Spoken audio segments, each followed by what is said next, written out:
Halo semuanya, saya Muhammad Gias Albaruriat dari Universitas 11 Agustus Sumedang dengan NIM 2306 6012 1026. Di sini saya akan menjelaskan tentang jurnal yang sudah saya kerjakan. Jadi kita review untuk secara singkat tentang peran GPU dalam visualisasi ruang waktu relativistik atau Four Dimension and Computing System, the role of GPU in relativistic visualization.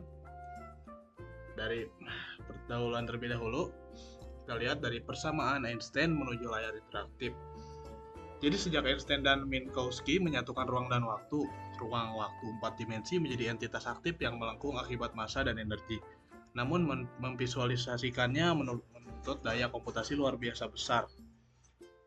Lalu pada penelitian monumental, Kuchelmeister 2012 mempresentasikan ray tracer relativistik umum pada pertama berbasis GPU, membuka era visualisasi ruang waktu 4 dimensi secara real time. Jadi sebelum GPU, simulasi relativistik hanya mungkin di superkomputer atau cluster CPU besar yang mahal dan juga tak terjangkau. Lalu pada revolusi GPU, ribuan core paralel memungkinkan ray tracing relativistik berjalan di satu workstation. Dan saat ini, eksplorasi interaktif ruang waktu mengubah parameter melihat hasil yang hampir instan. Di sini ada fondasi matematis tentang ruang waktu dari Minkowski. Yang pertama ini adalah elemen interval ruang waktu.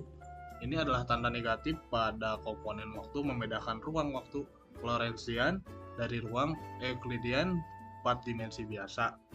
Lalu ada tantangan pedagosis dan ilmiah dari Kersting 2020 menekankan bahwa fisika modern berlangsung di atas panggung ruang waktu 4 dimensi. Konsep yang bertentangan dengan intuisi spasial 3 dimensi sehari-harinya manusia. Relativitas khusus menyatukan 3 dimensi ruang dengan 1 dimensi waktu menjadi satu manifold. Waktu bukan sekedar penanda, melainkan koordinat keempat yang setara secara struktural dengan ruang. Dari struktur Lorentzian, geometrinya secara fundamental berbeda dari ruang Euclidean.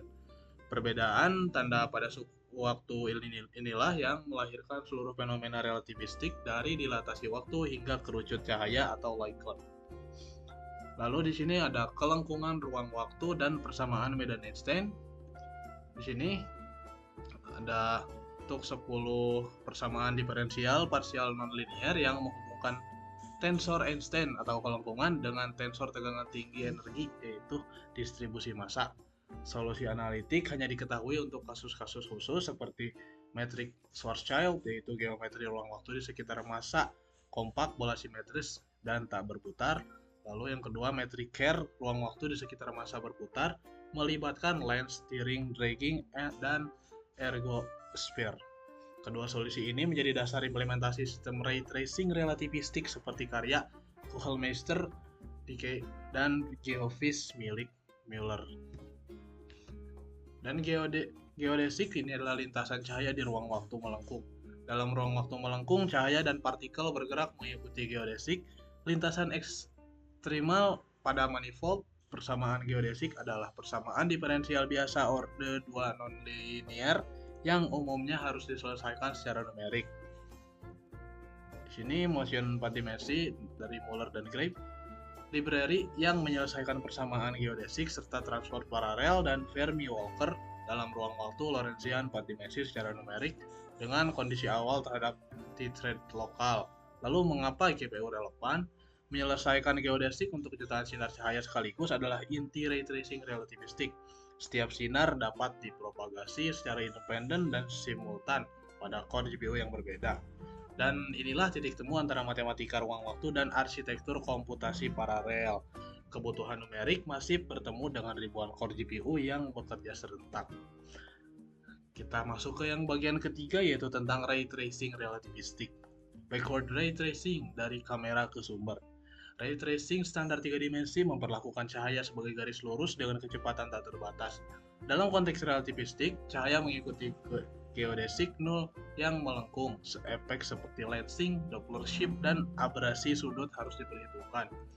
mulai dari observer atau kamera, titik awal penelusuran sinar, yaitu source tracing, lalu masuk ke integrasi geodesic signal, persamaan geodesik diselesaikan mundur menyusuri kelengkungan ruang waktu, dan yang terakhir sumber cahaya, sinar tiba di sumber, lalu pixel gambar akhir ditentukan.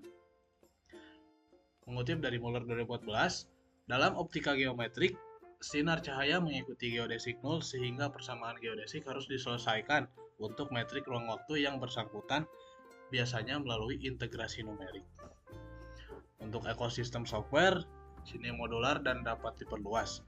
Motion 4 dimensi ini adalah fondasi menyelesaikan geodesik dan transport paralel atau Bellamy worker.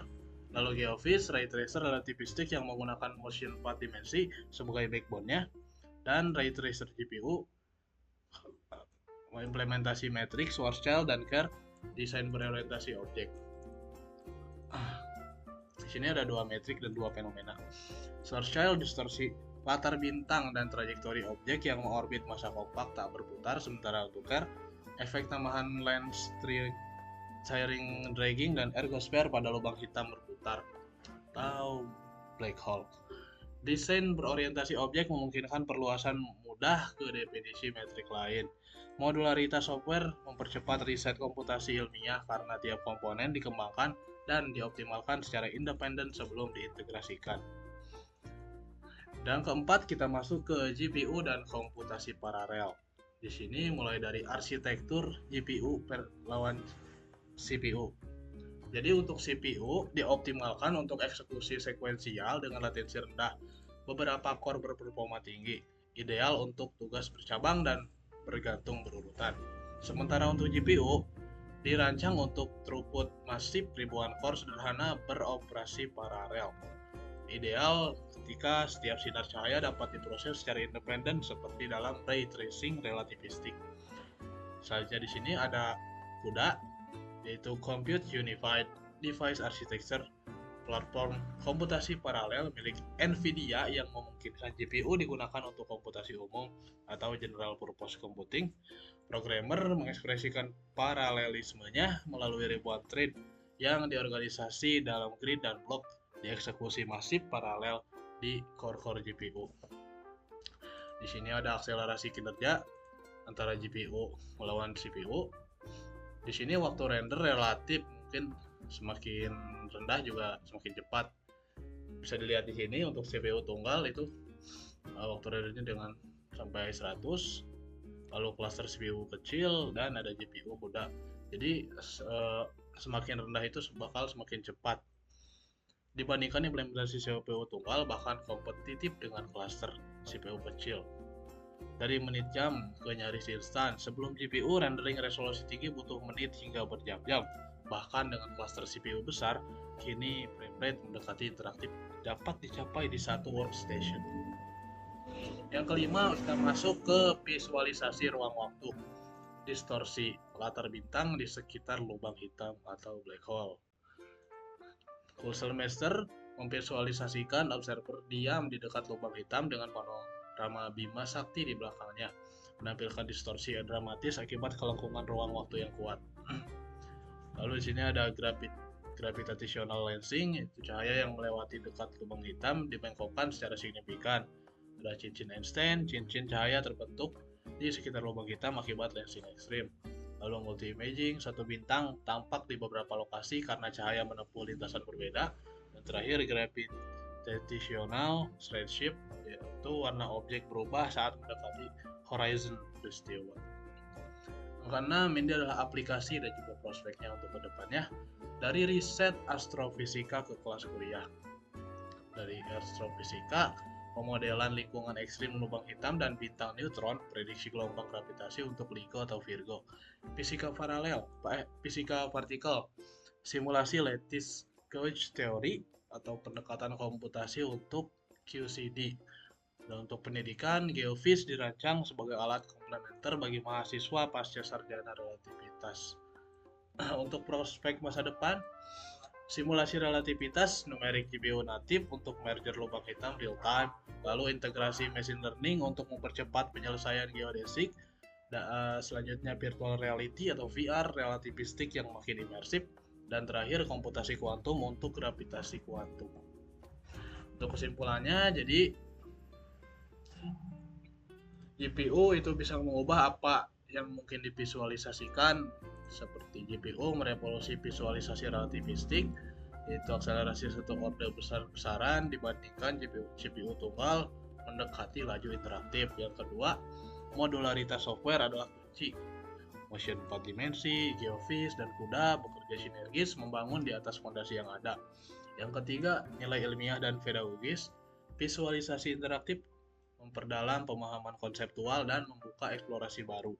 Dan yang terakhir, masa depan yang cerah. GPU ditambah machine learning, ditambah lagi komputasi kuantum menjanjikan kapasitas jauh melampaui saat ini.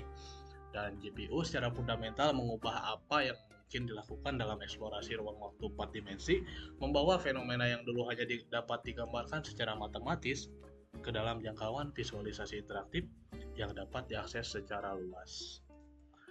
Mungkin seperti itu aja review dari saya. Saya Muhammad Gisel Berlihat, pamit undur diri. Terima kasih.